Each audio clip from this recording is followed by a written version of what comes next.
নমস্কার, news room লাইভে আপনাদের স্বাগত। আপনাদের সাথে রয়েছে আমি প্রিয়াঙ্কা।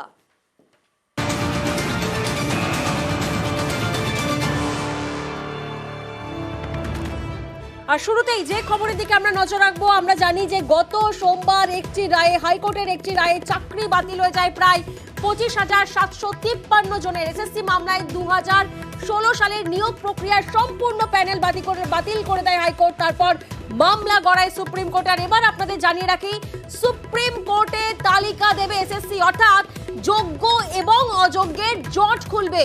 আলাদা তালিকা তৈরি হবে, যোগ্য এবং অযোগ্যে আলাদা তালিকা তৈরি হবে, এমনটাই দাবি করছেন এসএসসির তরফ থেকে। চাঞ্চল্যকর মোড় নিয়োগ দুর্নীতি মামলায়, যোগ্য অযোগ্য বিভাজন সম্ভব দাবি এসএসসির চেয়ারম্যানের। কি বলছেন সিদ্ধার্থ মজুমদার, শোনাবো আপনাদের।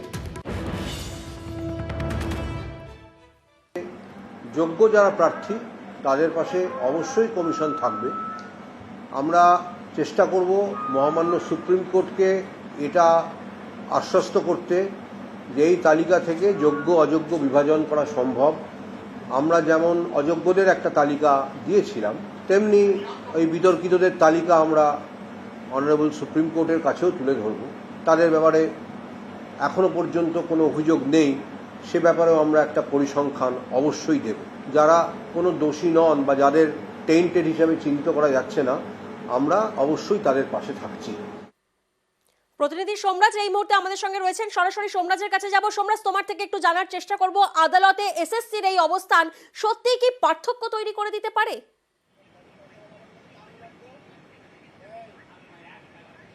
অবশ্যই পার্থক্য তৈরি করে দিতে পারে। তার কারণ এতদিন পর্যন্ত যে অভিযোগটা উঠে আসছিল যে স্কুল সার্ভিস কমিশনের তরফে শুধুমাত্র অযোগ্য প্রার্থীদের তালিকাই দেওয়া হয়েছিল কলকাতা হাইকোর্টের কাছে, যোগ্য প্রার্থীদের তালিকা দেওয়া হয়নি। এক্ষেত্রে সুপ্রিম কোর্টের প্রধান বিচারপতি যেদিন প্রথম শুনানি হয় সুপ্রিম কোর্টে, সেদিন কিন্তু তিনি একটি প্রশ্ন রেখেছিলেন কিভাবে যোগ্য ও অযোগ্যদের পার্থক্য করা সম্ভব। আর এই জায়গা থেকে দাঁড়িয়ে স্কুল সার্ভিস কমিশন যেখানে বলছে যে যোগ্য এবং অযোগ্য চাকরি প্রার্থীদের বিভাজন সম্ভব, সেখান থেকেই মনে করা হচ্ছে এই যে এত সংখ্যক চাকরি প্রার্থীর চাকরি বাতিল, যেখানে একটা বেশিরভাগ অংশই যোগ্য চাকরি প্রার্থী, তাদের কাছে একটা আশার রাস্তা তৈরি হয়েছে। অন্তত সুপ্রিম কোর্টের কাছে স্কুল সার্ভিস কমিশনের তরফে যোগ্য চাকরি প্রার্থীদের তালিকা পরিসংখ্যান আকারে, এবং স্কুল সার্ভিস কমিশন এটাও দেবে যে এই চাকরি প্রার্থীদের চাকরি নিয়ে কোনো অভিযোগ নেই। সেক্ষেত্রে মনে করা হচ্ছে কোথাও একটা ইতিবাচক রাস্তা খুলতে পারে। তার কারণ সুপ্রিম কোর্টের প্রধান বিচারপতি যখন প্রথম দিনে স্কুল সার্ভিস কমিশনের এই চাকরি বাতিল নিয়ে শুনানি ছিল, সেই সময় কিন্তু যোগ্য এবং অযোগ্য চাকরি প্রার্থীদের কিভাবে পার্থক্য করা সম্ভব তা নিয়ে একটা প্রশ্ন রেখেছিল। সেক্ষেত্রে স্কুল সার্ভিস কমিশনের এই অবস্থান মনে করা হচ্ছে নিঃসন্দেহে এই যোগ্য চাকরি প্রার্থীদের কাছে একটা জট খুলে দেবে।